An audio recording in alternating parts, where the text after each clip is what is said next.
Je ne suis pas une femme, mais un pouvoir, aurait pu dire Cléopâtre, cette souveraine dont l'héritage résonne à travers les âges. Au cœur d'une époque où l'Égypte se tenait à la croisée des chemins, entre splendeur et déclin, Cléopâtre cette Philopator était plus qu'une reine, elle était une tacticienne, une diplomate.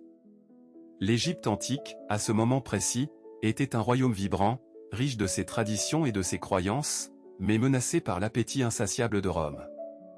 Les puissances voisines, dont les ambitions s'entremêlaient, créaient un climat de tension constante, une scène où les alliances et les trahisons se jouaient comme dans une tragédie grecque. Sous le règne de Cléopâtre, le pays était déchiré par des luttes internes, tandis que l'ombre de Rome s'étendait sur ses frontières. Les conflits dynastiques, les rivalités entre nobles et les ambitions qui alimentaient le cœur du royaume donnaient un aspect chaotique à la politique égyptienne. Dans ce tumulte, une femme émergeait, déterminée à redéfinir son destin. Sa beauté était légendaire, mais c'était son esprit acéré qui captivait véritablement ceux qui l'entouraient. Cléopâtre, parlant de plusieurs langues, formée dans l'art de la rhétorique et de la diplomatie, utilisait son intellect comme une arme redoutable. Elle comprit que pour préserver son trône et son pays, elle devait tisser des alliances stratégiques. Sa rencontre avec Jules César, l'un des hommes les plus puissants de Rome, marqua un tournant décisif. C'était une danse périlleuse, un ballet entre deux grandes forces, chacune cherchant à dominer l'autre. Cléopâtre, consciente de l'importance de cette alliance, sut jouer de ses atouts pour conquérir non seulement le cœur de César, mais aussi son soutien militaire. Ce faisant, elle ne faisait pas que sauver son royaume, elle affirmait son rôle en tant que femme de pouvoir, défiant les normes de son époque. Dans cette trame historique, Cléopâtre illustre que la véritable force réside dans la capacité à naviguer dans un monde complexe, à transformer les adversités en opportunités. Son parcours met en lumière la manière dont les femmes ont toujours su influencer les événements, même dans les sociétés les plus patriarcales. Au fil des mois, la relation entre Cléopâtre et César s'intensifia, et avec elle, les enjeux politiques qui l'entouraient.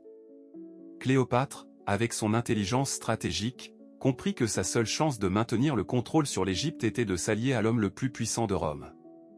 C'est ainsi qu'elle engendra un enfant, Césarion, le premier et unique héritier de son union avec César. Cet enfant représentait non seulement un lien personnel avec le dictateur romain, mais aussi un avenir prometteur pour l'Égypte. Cléopâtre cherchait à établir une dynastie qui unirait Rome et l'Égypte, marquant un tournant dans l'histoire des deux empires. Cependant, cette ambition ne venait pas sans obstacle. Alors que César luttait pour asseoir son pouvoir à Rome, il dut faire face aux critiques d'un nombre croissant de sénateurs qui voyaient d'un mauvais œil son implication personnelle avec la reine égyptienne. Cléopâtre, consciente des rumeurs et de la méfiance qui circulaient autour d'eux, redoubla d'efforts pour se présenter comme une alliée indispensable pour César. Elle accompagna le général romain dans sa campagne contre le roi du Pont, un royaume situé au nord de l'Anatolie, montrant ainsi son engagement et sa capacité à contribuer sur le champ de bataille.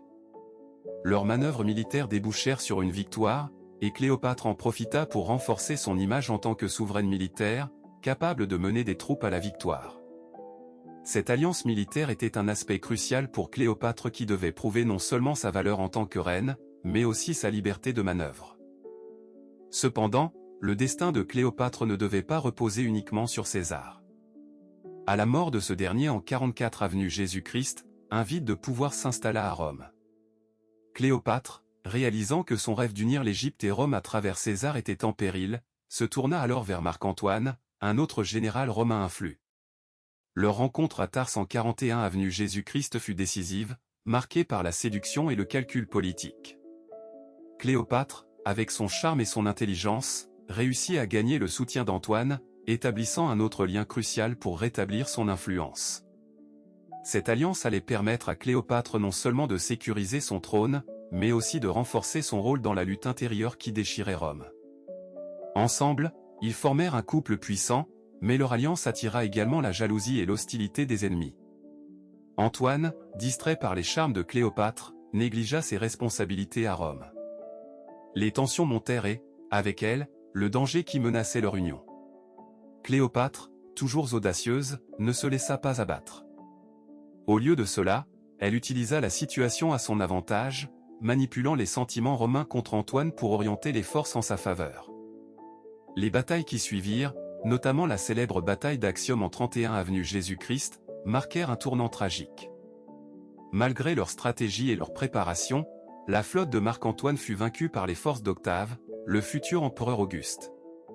Cléopâtre, fidèle à elle-même, ne perdit pas espoir.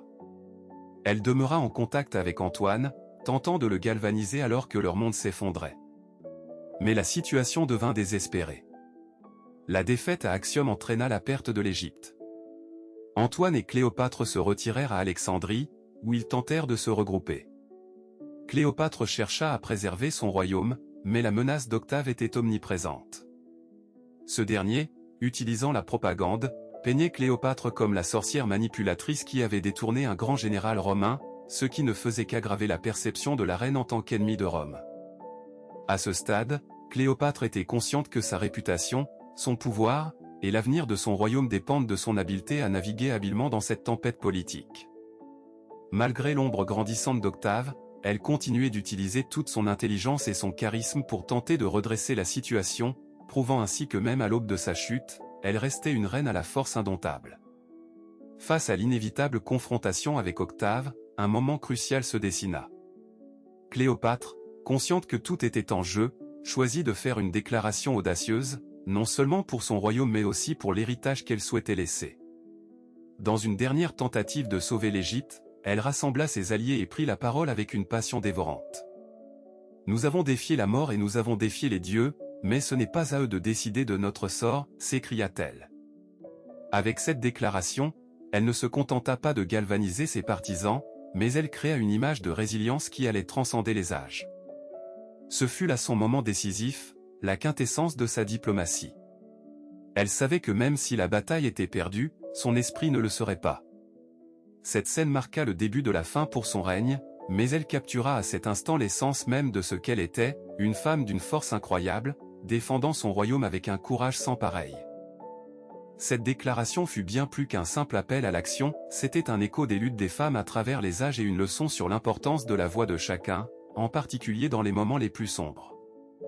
Cléopâtre incarna le pouvoir d'une femme capable de s'élever au-dessus des circonstances, défiant les stéréotypes et les attentes de son temps.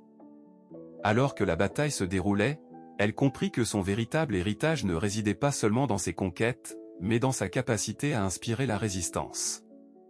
Cette impulsion, bien que tragique, scella son destin. Dans les années qui suivirent sa mort, et au-delà des siècles, l'héritage de Cléopâtre continua de résonner. Son nom devint synonyme d'intrigue, de passion et de pouvoir. Mais plus que cela, son parcours nous interpelle sur la manière dont les femmes sont perçues dans le discours historique. La manière dont elle utilise sa voix, à la fois comme une arme et comme un outil diplomatique, nous rappelle que chaque voix a le potentiel de changer le cours de l'histoire. Aujourd'hui, alors que le monde continue d'évoluer, les leçons qu'elle a laissées derrière elle restent pertinentes. Nous sommes souvent confrontés à des défis qui peuvent sembler insurmontables, et il est essentiel de se rappeler que la diplomatie, la persuasion et le courage peuvent renverser des situations apparemment désespérées. L'histoire de Cléopâtre nous encourage à revendiquer notre place dans la société, à défendre nos convictions et à croire en notre capacité à influencer le changement. Dans un monde où la manipulation et la propagande continuent d'exister, sa capacité à naviguer dans des eaux tumultueuses nous rappelle l'importance de l'intégrité dans la diplomatie. Cléopâtre a magistralement montré que le pouvoir peut être exercé avec sagesse et finesse, et non seulement par la force brute. Son héritage est un appel à l'action pour ceux qui se battent pour leur droit de parole, pour leur place dans l'histoire et pour la justice sociale. Nous vivons à une époque où il est crucial de se lever et de s'exprimer. Les luttes de Cléopâtre nous poussent à questionner notre propre rôle dans le monde, à réfléchir à la manière dont nous pouvons utiliser nos voix pour faire entendre nos préoccupations. En contemplant sa vie, nous sommes invités à nous voir non seulement comme des spectateurs de l'histoire, mais comme des acteurs qui ont la capacité de façonner notre avenir. Alors, que pouvons-nous apprendre de Cléopâtre pour notre propre vie? Sa détermination à naviguer dans les défis politiques avec grâce et stratégie est quelque chose que nous pouvons chacun appliquer dans nos interactions quotidiennes. Que ce soit dans nos carrières, nos relations ou nos luttes personnelles, l'esprit de Cléopâtre nous exhorte à être courageux et à ne jamais abandonner nos croyances. Nous avons tous quelque chose à offrir, un message à transmettre, et il est temps de le faire entendre. En nous inspirant de l'exemple de Cléopâtre, nous pouvons revendiquer notre pouvoir, cultiver notre diplomatie et bâtir un avenir où chacun a une voix.